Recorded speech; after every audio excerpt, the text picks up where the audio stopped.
of 9 on Wednesday, February the 8th, the meeting of the local government committee in the House.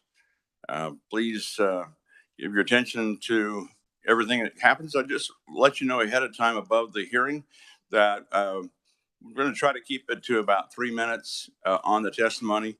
If you've also submitted testimony in writing, those are available to the committee members. So be assured that they have availability to what you intended to say if you feel like you're getting cut short. We don't have too many testimonies to be able to handle, I think, in this hour and a little bit. So if everybody keeps it pretty concise, we'll be fine.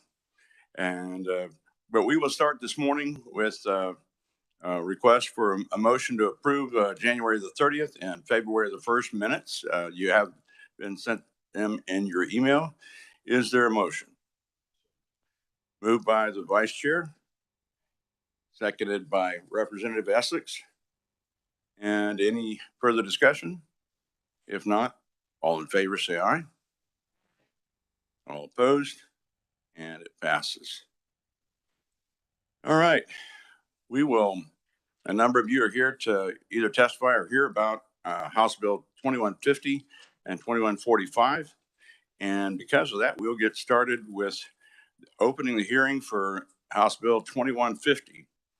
And to begin that, we'll have Jason from the Revisor's Office to give us a brief description of 2150.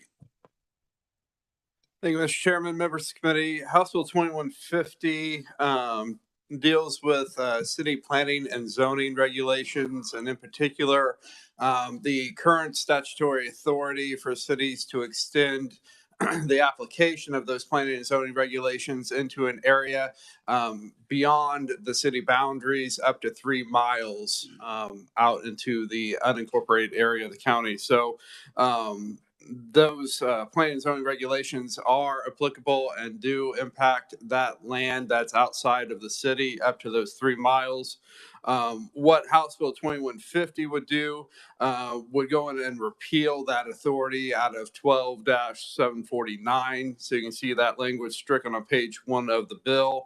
Then there are 3 statutes that are being repealed under the legislation. Those statutes are simply the procedural statutes for cities when they want to extend their planning and zoning regulations into that area. There are some procedures they follow under those 3 statutes to do so. Since the bill would be removing that authority altogether, those statutes become unnecessary and therefore are being repealed by the legislation as well. This would go into effect on July 1st of this year if it's enacted, and I'd be happy to stand for any questions. All right. Are there any questions for the revisor? Thank you, sir, for that description. For the sake of the audience and those listening online, this is a hearing, and a hearing is an opportunity for you to share your input on the bill. And because of that, we'll be maybe accumulating some questions to ask after all the proponents testify. And if somebody has a question from the panel of the members here on the committee, then we will ask you to come to the microphone for that. So we will begin with the first proponent, and that proponent is Representative Corbett of the 54th District. And Representative, if you'd come to the mic. Okay, we'll move on to the next one, Representative Smith from the 76th District. Thank you, sir. Thank you, Mr. Chair, Vice Chair, Ranking Member, and members. I promise I didn't push him out the door to be first. That's not what this is about. So, I come in support of this based on the principle that our government provides a guarantee and a protection of our innate rights. And one of those is property ownership. It might come as a surprise to some people that there is the ability of a city or municipality to extend their authority 3 miles. That seems an inordinate distance for an authority of many. But what it boils down to for me is we are seeing growth in urban sprawl. And as that occurs, then that 3 miles occurs with it. if we're not willing to stop that, and if we're going to allow the urban values and needs to override those of families who have owned property for decades, generations even, what are we willing to do?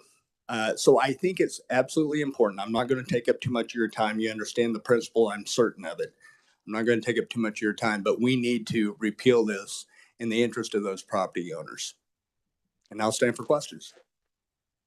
We'll catch questions after all the testimonies, and we'll return to Representative Corbett, the 54th District. Thank you, sir, for coming. Thank you, Chairman and members of the committee and freedom-loving Kansans. I'm here to testify in support of 2150. Many of my constituents for years have asked for something to be done here.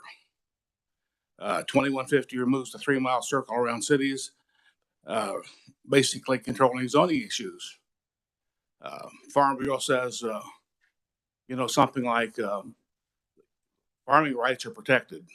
They are, but their zoning rights are not. And a good example that I just simply to follow is it'd be like if you live in Kansas, Missouri tells you how to live. So my constituents would like to have a chance to vote to who controls their property. They have no say now. So thank you for letting me testify. I'll stand for questions if you'd like. Sir. And next we will hear from Martha Smith, Executive Director of the Kansas Manufactured Housing Association. And thank you, ma'am, for your attendance.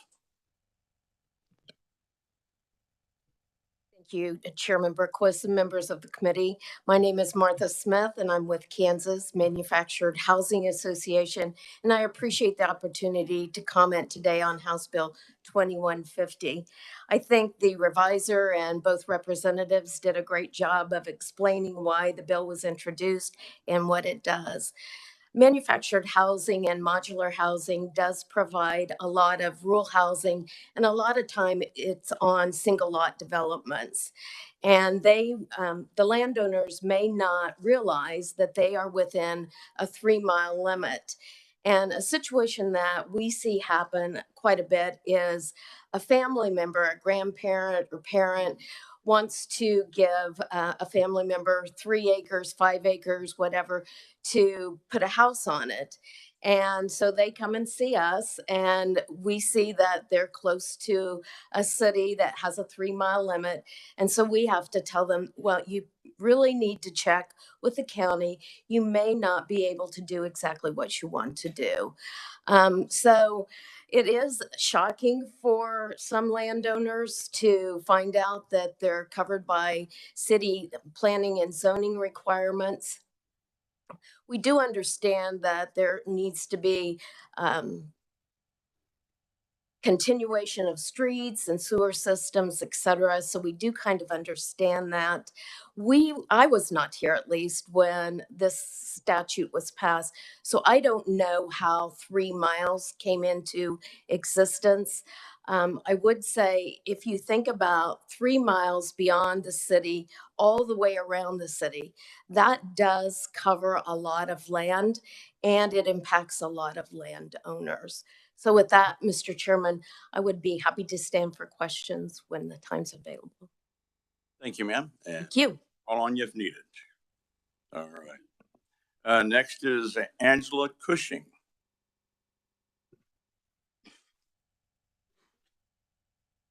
Thank you for being here, ma'am. Thank you. I am not professional at this, forgive me if I lack etiquette here. My name is Angel Cushing. I live in Lyon County, Kansas, and I'm going to say something shocking. That's a direct result from metropolitan planning and zoning area. They tried to ban barbed wire fences in the entire Lyon County. They considered regulations on concentrated feed. They considered regulations on on signs, they applied city regulations to the entire county. And the reason they did that is because our county commissioners were used to the metropolitan planning area. They've had it for years. It's been a long time. They're accustomed to subverting to the city and allowing the city to make those decisions. So when the idea came to do a joint comprehensive planning and zoning for the entire county, they jumped on board. And they wrote city regulations that applied to the entire county, that applied to my farm. It would have made it illegal for my farm to be a farm in Lyon County. And I'm clear up near the Wabaunsee County line. This is the whole entire county. This took a huge fight to get back, and $20,000 of my own money to fight them back. We couldn't convince the county commissioners that there is no except for county commissioners in these regulations. The only reason why they were so comfortable doing this is because they were used to it. They were used to dealing with the city making regulations into the county through that metropolitan planning area. I really need this repealed. We still have atrocious regulations for the city that are applied to the county. This is a theft of representation. I don't get to vote for anybody in the city. The planning commissions are made up of 5 members. There's 3 from the city, 2 from the county. So people that would love to fish in my lake and camp on my ground are making land use policy decisions for my farm. So please, please vote in favor and support this legislation. Thank you. Thank you, ma'am. And final verbal proponent is Representative Johnson from the 38th District. Thank you for being here, sir. Thank you. Thank you, Chairman and members of the committee. I first heard about this law allowing the city of Basehor to come out just before I ran for office. And it was not sitting very well in my community in Leavenworth County. They were going to tell me that I couldn't have my church trailer there, and that my son just back from Afghanistan from his second tour couldn't work on his big truck that he was using to decompress with. They were going to tell us how to live, and I couldn't understand that. And then I read the law. It clearly said they could do it. Now, I just want you to know, in my community, how upset they were. They had a huge meeting, one of the largest I've ever been to. And there were pitchforks and people holding torches, and they had one of the local roofers with his tar equipment outside. Somebody was ripping up pillows for I guess, feathers. I'm telling you. And so that's where I sit today. They will have the power to tell me what I can put on my property by a little lake out away, and they will restrict it. And I will also say that I was thinking about getting a match to help light those torches that particular day. I will stand for questions at the appropriate time. We'll go for questions after we have our one proponent that's on WebEx with us. Is Sherry Grogan. Are you available? Good morning, Honorable Chairman Berquist and committee members. I am here to testify in favor of House Bill 2150. And Rural Leavenworth, Inc. is a nonprofit, nonpartisan group that is an advocate for rural citizens. And as Rep. Johnson stated, our area in Basehor was affected by urban growth issues. And I am a member, a citizen in that 3-mile area. And one of the main concerns is that we weren't able to vote for the city officials that would be making decisions regarding our property. Since then, a lot of things have occurred. The county has a new comprehensive plan. Basehor has a new comprehensive plan that does include the area outside of city limits.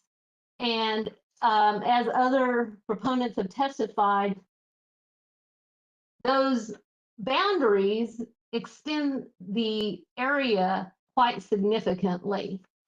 But our concern is the lack of coordination between the county and the cities as we move forward with the land use map, zoning, and that sort of thing. We're not really sure if this totally repeals the 3-mile area because there is still a statute, KSA 12-670, It talks about if a city wants to expand into the 3-mile radius to notify the county commissioners, and that a joint planning or body would be formed.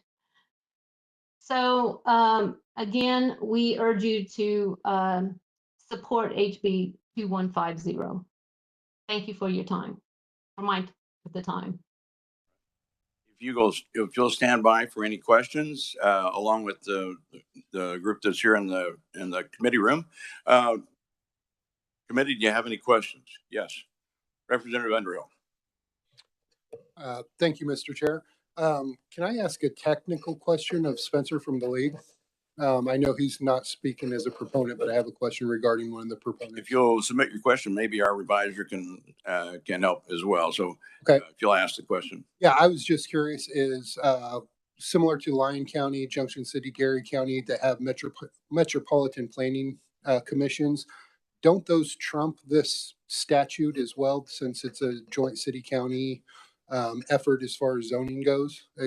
This bill kind of that 3 miles becomes irrelevant when you do countywide zoning and joint commissions. Mr. Chairman, members of the committee, yes, when you have a joint planning and zoning commission, then the area for the planning and zoning has been agreed to by the two municipal governments. And so this statute would not necessarily play into those situations where you have that kind of planning and zoning government taking place. Okay. And Mr. Duncan, do you have anything to weigh in on that? All right. Very good. Thank you very much, Representative. And then Representative Collins. Okay, I have a couple questions, actually. The first one is, isn't pitchforks and torches and tar and feather normal at a Timothy Johnson campaign event?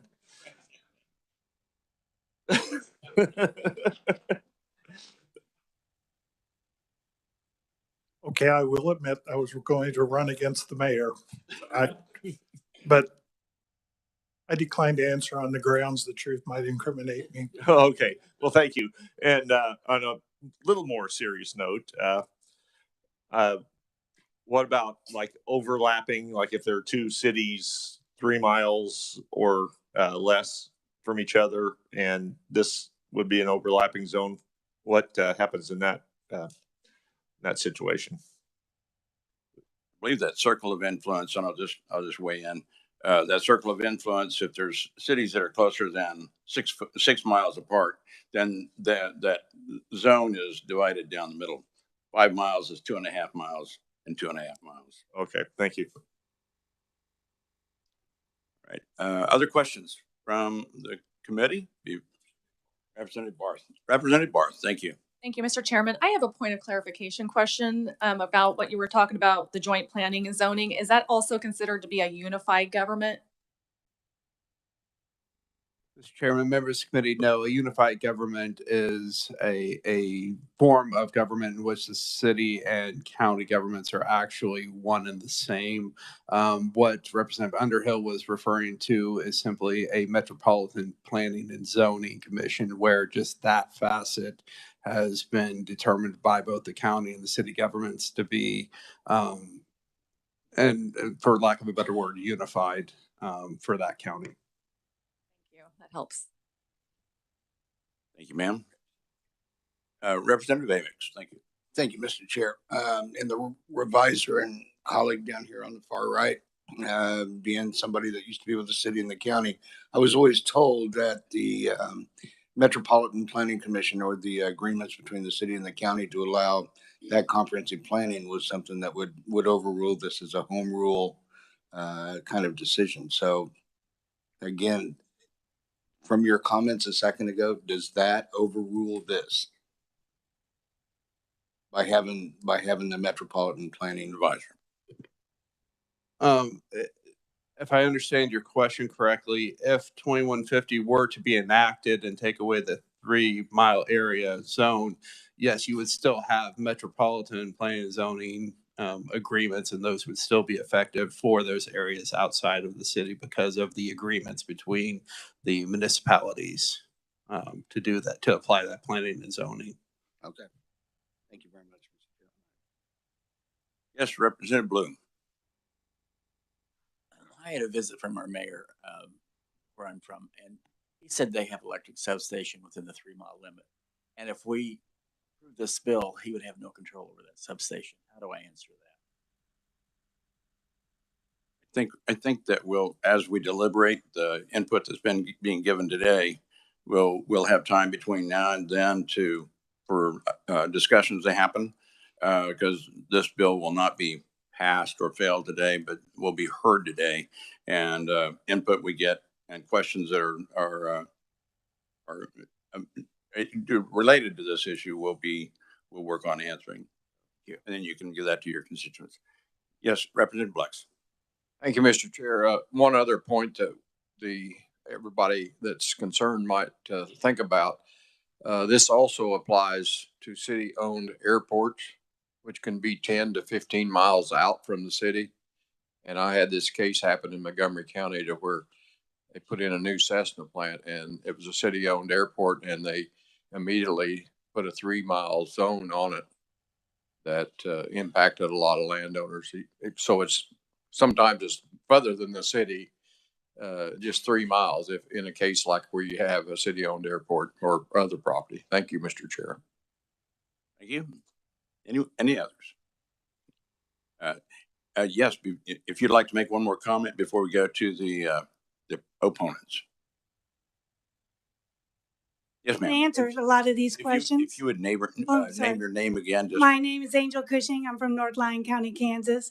Interlocal agreements is what is used to be contracted with cities and electric companies or cities and airports. That's done with an interlocal agreement. Metropolitan area would not affect that at all. That's an interlocal agreement. What I have a problem with is this creates planning commission, which creates land use policy, and it creates zoning boards, where if I have a problem, I have to go in front of the zoning board, or I have to change my farm from a farm to commercial or whatever. So this is what this would affect. The problem is that the planning commissions and the zoning boards tend to favor the city and not the country. So there is a theft of my representation. I have no representation. I cannot vote for city council members. I have no say or any way to hold them accountable as they pick planning commissions and zoning boards. Thank you, ma'am. Thank you. All right. We have we have a number of written only proponents. One of them is a representative whose testimony will be added to the committee's repertoire. Representative Jacobs of the 4th District, Amy Seipel, individual, Representative Fairchild of the 113th District, and Donald Johnson, I don't believe be confused with Don Johnson. That is all we have. And is there anyone else who would like to speak in a proponent role from the body today? First we'll recognize Representative Gardner. Thank you, Mr. Chair, and sorry for my tardiness in getting my question together. I need some clarification here. Now, the way the law is written now, like one of the local cities where I live, Garnett, has a water supply reservoir outside of the city. They own the property, and it is their, does this 3 mile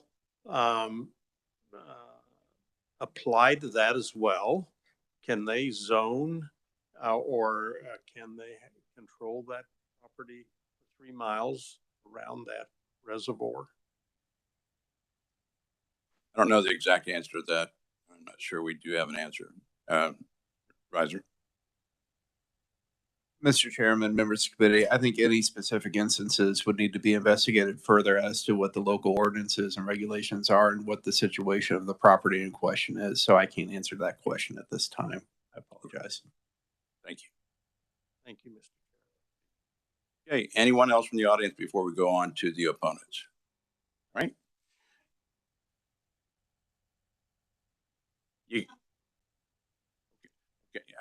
If you come to the microphone, give your name, and we will hear from you again.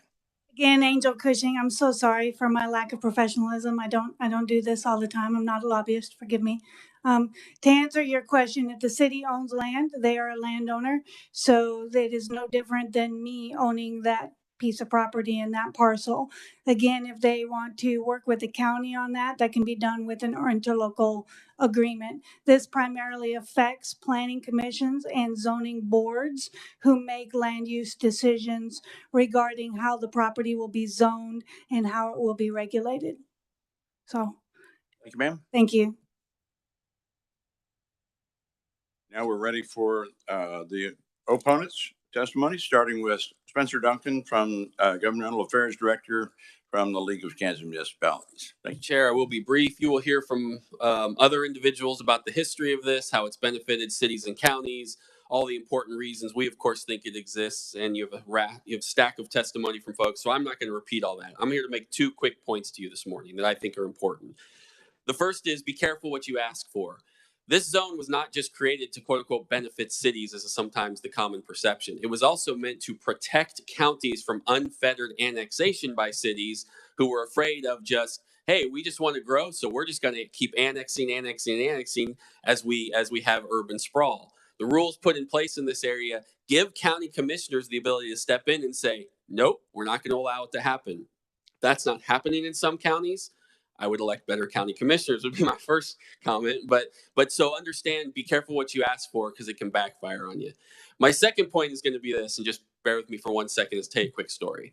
When my son was born, he was given by a relative of ours a very beautiful baby blanket. It was purple, not my color of choice as a KU guy, but that's okay. He loved that blanket, fit him perfect. It was so soft. He slept with it every night. And as he got a little older, it stayed in his bed. One night, Mom and I go in there, and he's pulling at a thread. And we say, don't pull at that thread. You don't know what's going to happen. Well, he kept pulling because no kid listens to their parents. And I brought to you today, as my visual aid, baby blanket. 9 years later, it is still my son's most treasured possession. But this mangled baby blanket is what happens when you pull at a thread without understanding what is going to happen.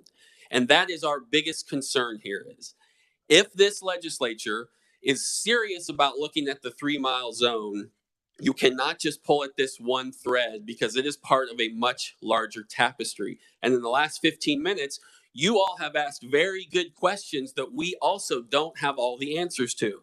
For instance, how does this impact municipal utility agreements and arrangements? How does it impact interlocals?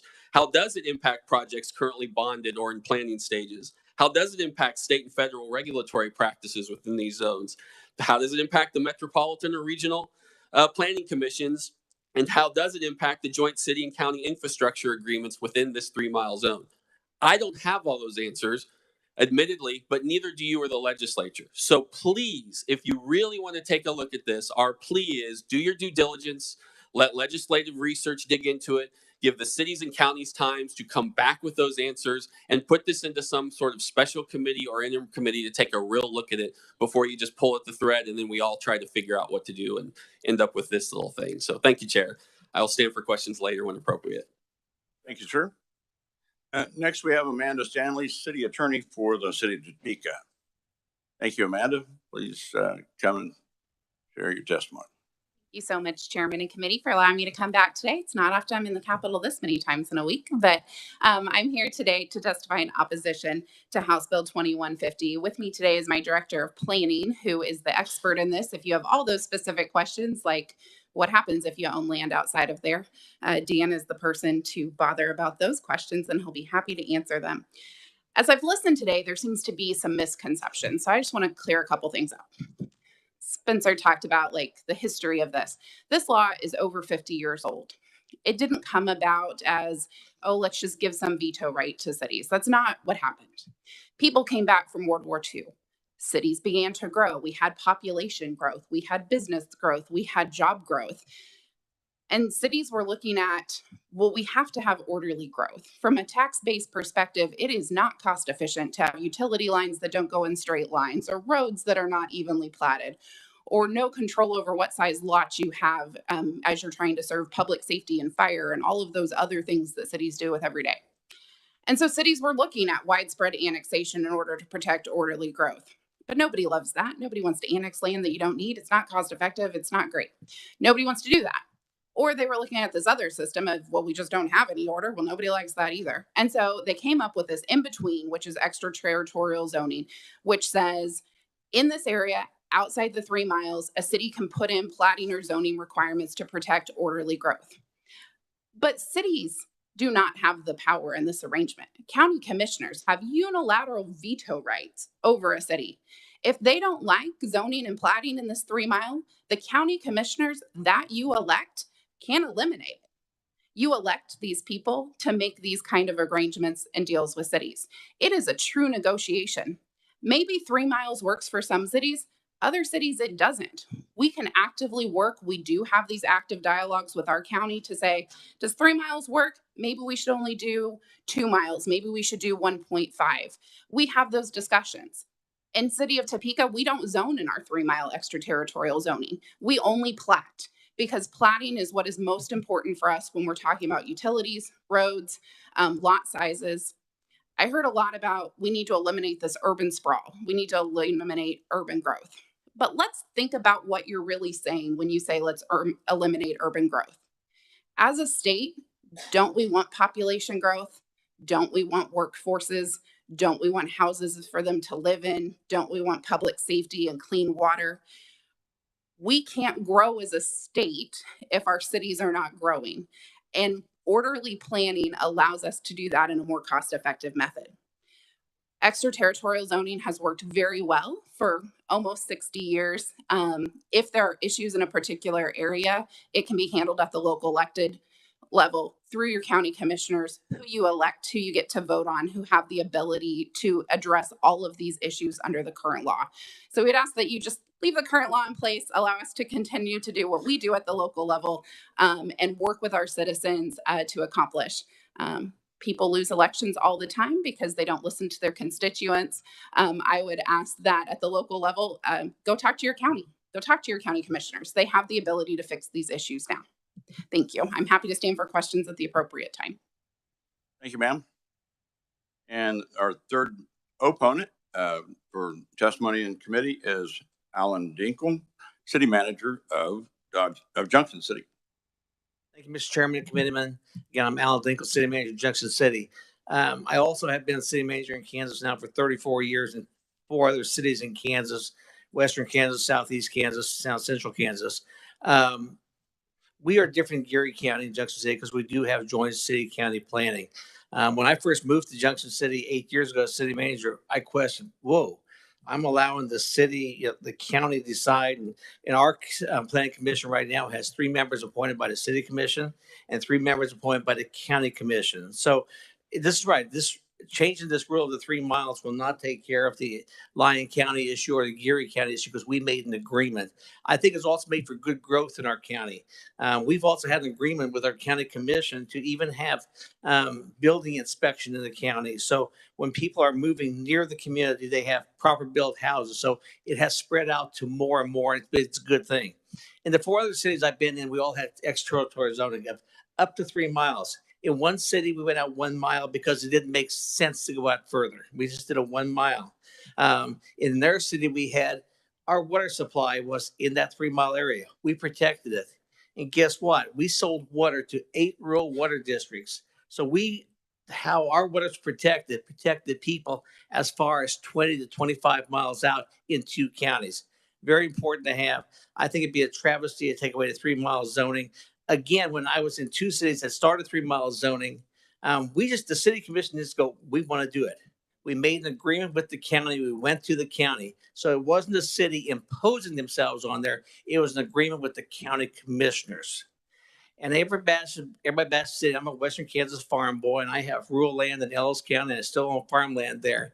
But in the case of Geary County, I think you gotta remember that 71% of the valuation of Geary County, so 71% of the taxes paid in Geary County are paid for by land that's owned inside the city limits, not outside, not in the 3 miles. So I think it's very important to keep the positive of growth because we want growth, as Amanda said, we want growth, but we also want to do it right. I think we have it in our case. Again, this does not affect Geary County, but I think it's good government across the state of Kansas to allow local agreements to happen to allow 3 mile zoning. Thank you. I'll stay for any questions when ready. You can maybe remain, and we'll see if there's any questions for you or any of the others. That'd be Mr. Duncan and Amanda and Mr. Dinkle. So is there any questions for any of these opponents? Representative Barth. Thank you, Mr. Chairman. This question is for Alan Dinkle that just spoke. Water in the state of Kansas across the board is really important. And you said something that I'm not quite sure I understood your meaning behind it. I was wondering if you're saying something about the city planning won't protect the water for rural, or in that 3, you said something like you wouldn't. I don't. It did. It does. We had 3 mile zoning in this one community I was in, and our city water supply was in that 3 miles. So it was important to have zoning so we wouldn't have contamination of our water supplies. In this case, it's just not only benefit the city because we sold water to 8 rural water districts that expanded as far as 25 miles away from the city in 2 counties. And so it was important to everybody, the 25 miles out even, that we protected that area for their benefit as well. Okay, so you're going to protect the water no matter what, then is what you're saying. Yeah, but we also protected on behalf of everybody, and it was good for the whole county, not just for the city. Thank you. Anyone else? Sir, if you could come to the microphone and state your name, you're welcome to speak. John Maxfield. And are you a proponent or an opponent? I'm a proponent. Opponent. Yeah. His statement about the amount of tax revenue in Riley County from the city being 70-some%. Should the largest taxpayer in a county have the authority over the whole county? That's a municipal and government decision of the largest and smallest proportion. Well, that kind of goes back to the the very beginning of the country when you had to be a landowner to vote. Thank you. Thank you, sir. Is there anyone want to answer that particular question? I'm going to see, Representative, I'm going to see how many people have questions directly for the conferees from the opponents first, and then we'll finish out with open discussion. Anyone else for the opponents? Yes, Representative Lex. Thank you, Mr. Chair. Do we, and I don't know who this question is for, do we know how many instances where the city has, maybe Mr. Dinkle, how many places were in Kansas where cities have actually protected water supply areas? And I'm thinking, I'm somewhat familiar with Yates Center City Lake, which is a water supply. They've got a protection area. Do you know how many, or does anybody know how many of those are in effect? Because in some cases, they may or may not own all of the actual land. They may have some kind of agreement, but it is a city water supply. That kind of bothers me as to how far that extends. Mr. Dinkle?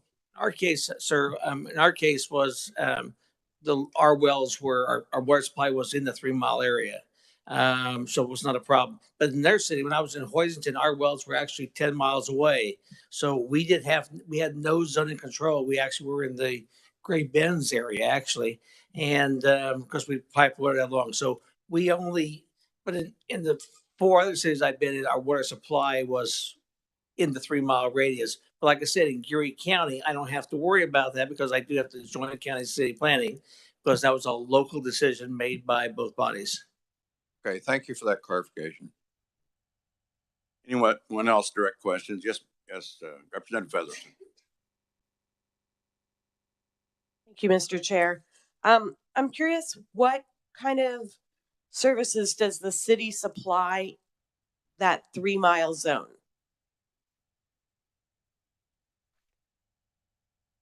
Is there an answer for that question? Okay. And if you'd state your name and share what you have to say. Sure. Dan Warner, with the City of Topeka Planning Department. I think it depends on the city. So in Topeka's case, we actually have water lines and sewer lines that extend out into the county. Beyond that, through our implementation of the 3 Mile area, we are providing subdivision regulation review and that sort of thing. So I don't think any community is the same. Again, Topeka's got water and sewer lines out into the county. That decisions that were made a long time ago. That's Sure. Representative Blex. Yeah, if you might, I apologize. Your name, return to the mic. And I guess when a city enacts this 3 Mile through the zoning, do you have any idea? And a complaint I get a lot is the city done this 5 years ago, and I'm being penalized, at least in their mind, for things I can't do, and there's not been any services extended to me. And that's a real common complaint when something lays out there and we have restrictions, and yet nothing seemingly has been done. Do you have any kind of history on maybe what Topeka's done, or in a timeline period?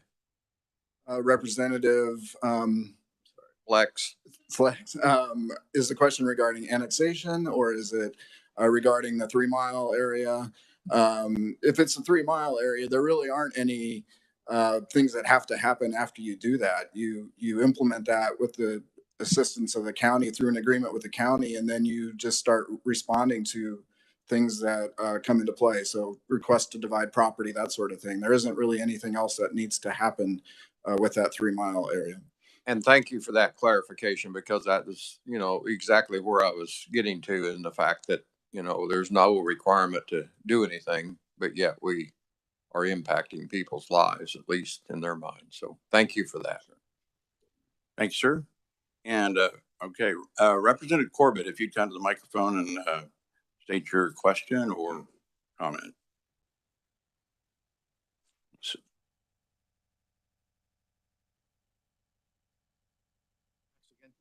Chairman, of all the testimony you've kind of heard, it's kind of the typical thing.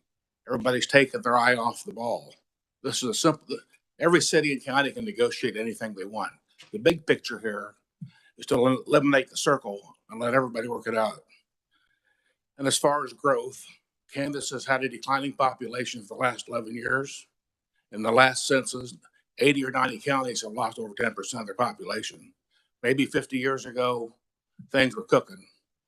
Right now, the way things are, they're not. This just basically gives the freedom back to the people who live inside the circle. And if there's a problem, then the city and the county commissioners can work it out. Then you've got a say in the matter. Right now, we have no say, and try not to get distracted with water plants and pipelines. And Topeka is the same way. We get our water from them. So just kind of think of what you're here for. It's a 3 Mile area. Thank you. All right, we have also written opponents, and I'll name them that have submitted their testimonies online for the committee. That's Sharon DeGraff of the City of Wichita, Lucas Herb Mullen, City Administrator for the City of Eureka, Randy Fraser, City Manager of Arkansas City, Michael Koss, Deputy City Attorney for the City of Overland Park, Russ Kessler, Mayor of the City of Hayesville, Greg Owens, City Manager in the City of Lawrence,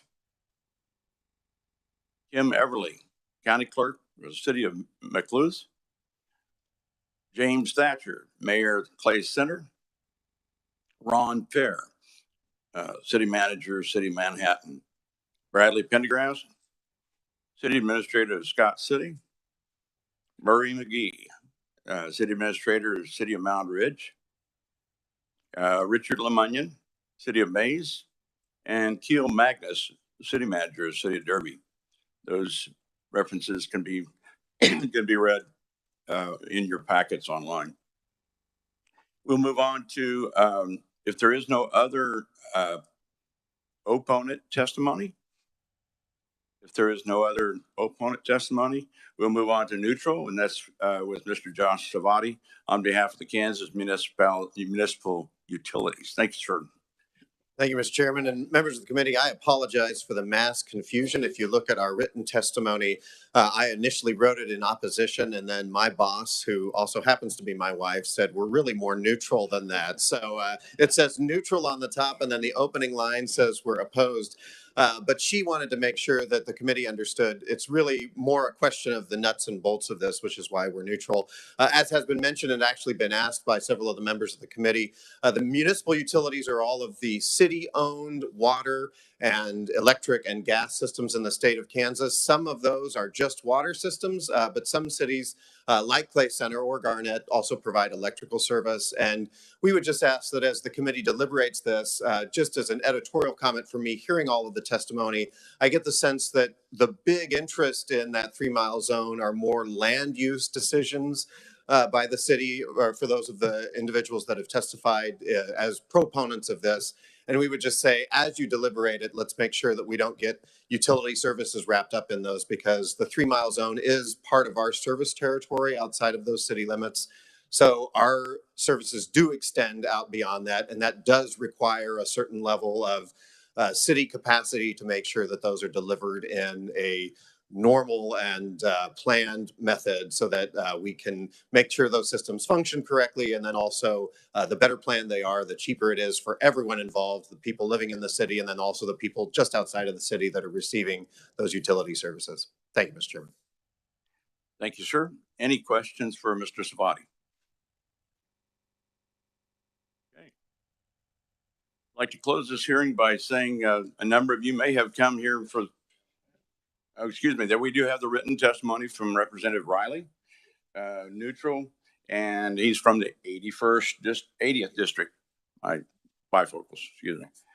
And like I was going to say, there's some that have come to a meeting for the first time. Appreciate your stepping up and giving testimony as to your own input, and that's what we're here for as a state. And I will close the hearing for 2150. House Bill 2150, and we will open the hearing for House Bill 2145. If it sounds familiar, it may be. And Mr. Advisor, Josh, if you give a description. Thank you.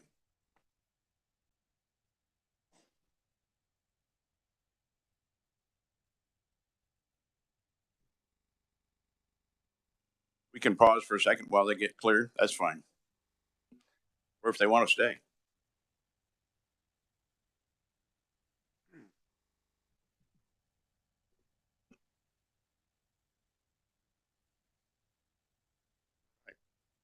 You can proceed. That'd be great. Mr. Chairman, members of the committee, they might have wanted to stay because we're staying on the same topic with House Bill 2145. Tried to say. 2145 just takes a different approach to the same issue, and that instead of modifying or repealing city authority to plan and zone in that 3 mile area, it extends suffrage rights to the city, to the residents in that area in all city elections. And so you see in the bill an amendment to 12-184B. And then at the bottom of page 1 onto page 2, essentially, if the city has established that extraterritorial planning and zoning regulations, then the individuals who reside in that extraterritorial zone would become qualified electors for all city elections from that time forward. And so the voting area for all city elections would extend to that extraterritorial zoning area, whether it be 1 mile, as you heard, 1.5, or up to the 3 miles that the city has encompassed. And any governing body members of the city, their districts, or if they're elected at large, their area extends into that extraterritorial zone. It goes into effect on July 1st if enacted. I'm happy to answer any questions. Any questions for the revisor before we proceed? Representative Amix. Thank you, Mr. Chair. So would a city then have to redistrict again?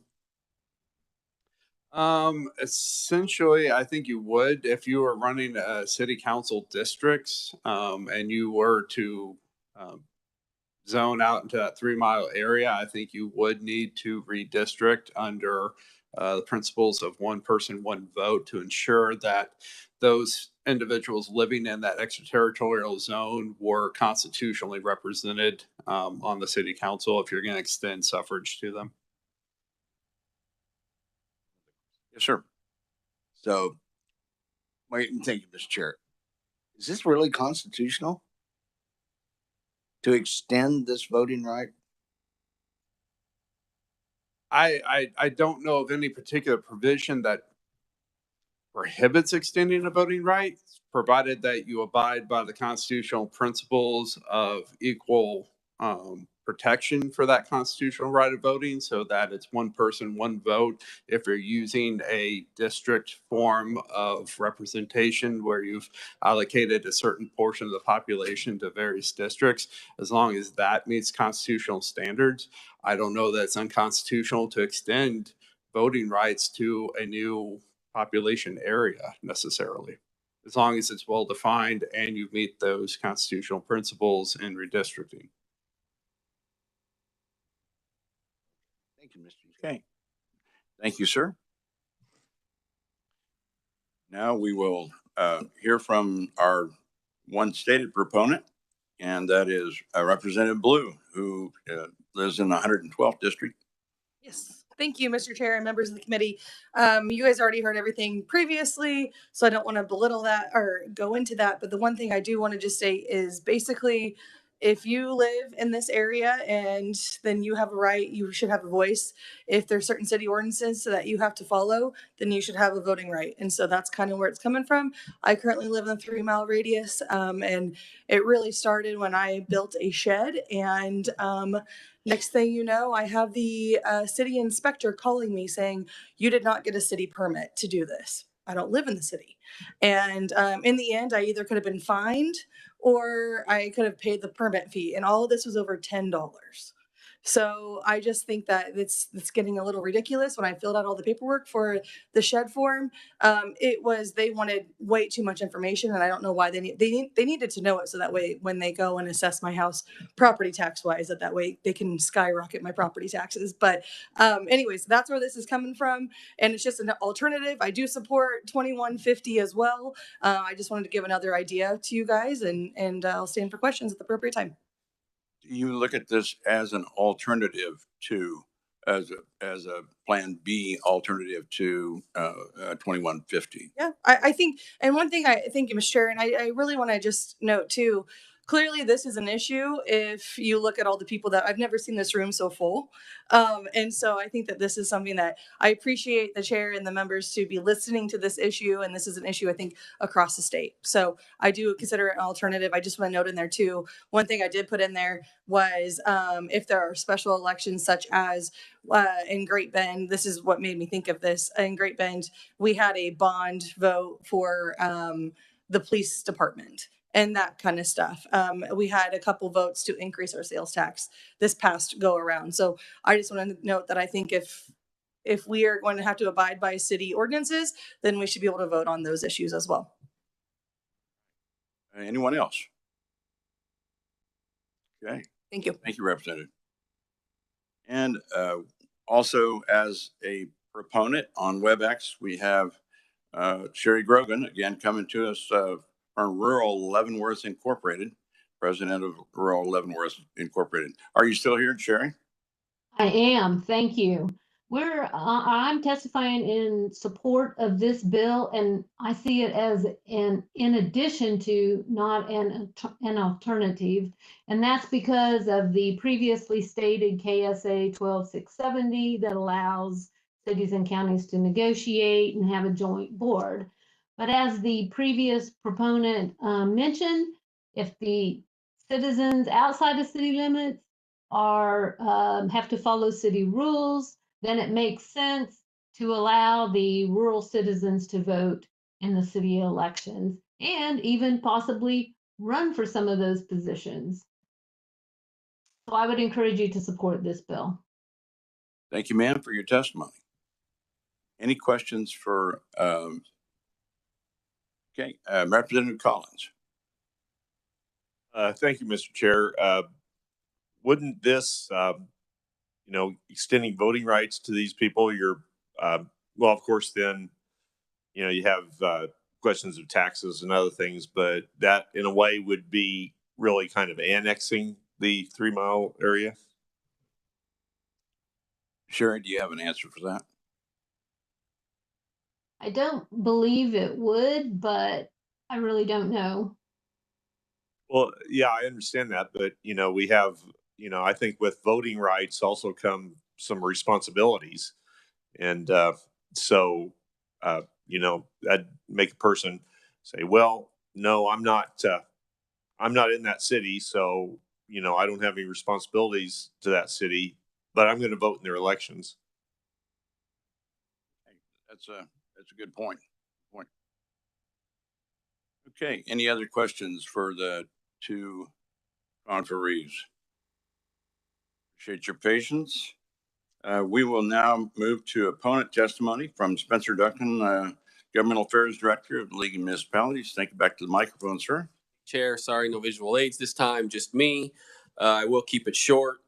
I think the overriding theme of both of these bills, particularly this one, is cities have to be invited into the county. County commissioners continue to have veto authority over decisions cities want to make. They don't often because there are agreements between the cities and counties. But if we have counties and cities where the citizens there in those 3 mile zones don't think those are working, they have elected county commissioners to go to and say, this agreement is not working. We expect you to change it or void it. When we run utilities into these areas, we don't just do it willy-nilly. It's done at the request of the county, the residents, or the businesses in that 3 mile zone to extend those services. So we have to be invited in, and county commissioners at any time with the input of those citizens in that 3 mile zone can kick us out and sort of shut some of that down. Two biggest things for us on this one is historically, we do not give non-citizens voting rights in an area. So I would ask you to seriously consider what that shift and change would mean to overall voting throughout our state if we're going to set a precedent where someone who does not live as a non-citizen of an area can now vote in that area. The primary reason that I, living in a city, get to vote for a county commissioner is because they have taxing authority over me. They set my evaluations and I pay property taxes to the county. That's not reversed. City, we don't pay those folks in the county aren't paying city property taxes. If they would like to change that, I assure you the cities would love it just as much as I am sure city residents would say, if you want to take away my county commission vote and I don't have to pay property taxes to you anymore, great, we could solve that problem that way also. And I don't mean that to be facetious. That just shows you the complications of what we're dealing with as we work our way through this. So I would just say those are a couple of the issues as why we don't feel that this would be appropriate at this time. Thank you, Chair. Thank you. Any questions for Mr. Duncan? Yes, Representative Melton. I thought that earlier they said that this would require some redistricting. So wouldn't that bring them into compliance with being citizens in that district? We would have to redistrict them as the revisor indicated because one vote and you put them in it, but it doesn't annex them. So it would just they'd still be a county resident who's now redistricted into, say, my district, as I'm on the Topeka City Council. I may have county residents now who would be voting for me, but they would not be residents yet. We're not annexing them. We're just giving them the authority to vote. So we would have to redistrict to keep the districts even, but it wouldn't impact any other citizenship or annexation. Representative Blex. Oh, thank you, Mr. Chair. And I realize that, taxation without representation issue and with lack of city services. However, when a zoning commission, city zoning commission does that 3 mile or whatever, and then requires a 1% of the cost of a building for a fee for a building permit, that is a form of tax that you have to pay. if you're going to build a structure in there. I mean, yeah, it's not property taxes, but it is a form of tax. So you are being impacted there. Am I correct? Well, it is, but the genesis of how we got there was agreements between the elected people in the city and the elected people in the county. And if the county wants to go back and say to the city, no, we don't want this agreement anymore, they absolutely have the authority to do that. And what I heard today is disappointment. And I think there's some issues with some of those county commissioners who just either don't want to or haven't taken that step. Thank you for that. Thank you. Yep. Sure. Representative Barr. Thank you, Mr. Chairman. I don't know if this is a question or more of a concern that I have, and it has to do with unified governments, because you're saying the city versus the county kind of override of the county. Sometimes when you're unified, it sometimes is more of one and the same and actually more heavily weighted towards the city versus the rural and the county. So can you kind of explain or justify where, when that situation happens, how that, because I guess how your case on that makes sense. So, and I believe, and maybe John, my executive, I think we only have two unified governments. We only have two unified governments in the state of Kansas. And those are Wyandotte and Tribune Greeley. And Douglas County too. Douglas is not considered a unified. No, it is two separate. I think they've talked about it, just like we've talked about it for 2 decades in Shawnee County, but it's not officially what we consider a unified government. They don't have those agreements that they are unified, because they would have basically one governing body. They run as if they're unified, I believe, though. So, okay. They may agree a lot, which I think is some of the conflict we saw today, or too much agreement between cities and counties. Thank you, Mr. Duncan. Yep. Anyone else? Okay. If we don't have any other opponents to testify, is there any? Going once, going twice? Yeah. Yes, Representative Amix. Certainly.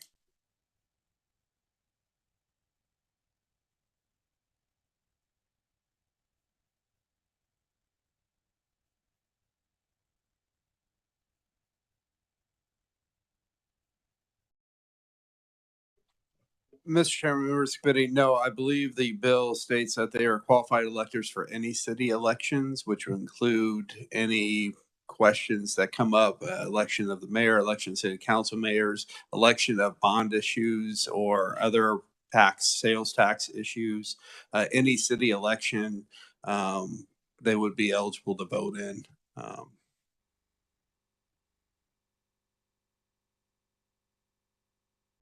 No.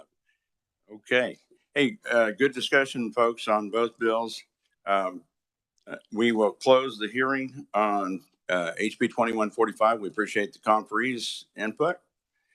And now we will move to discussion. If we're going to be producing some bills to potentially go to the floor, and would like to have your volunteerism to carry bills. And if you would consider that and contact myself or the committee assistant and let me know even what bill you'd like to carry potentially, or if you're just available to carry on the floor, we would appreciate that, and that'll help. The vice chair will have the pleasure of writing the explanation for the floor, and along with probably the help of the reviser. So you'll have something to work with at that regard. So if you're not familiar with the process and want to know about carrying the bill, we'd be glad to hear from you.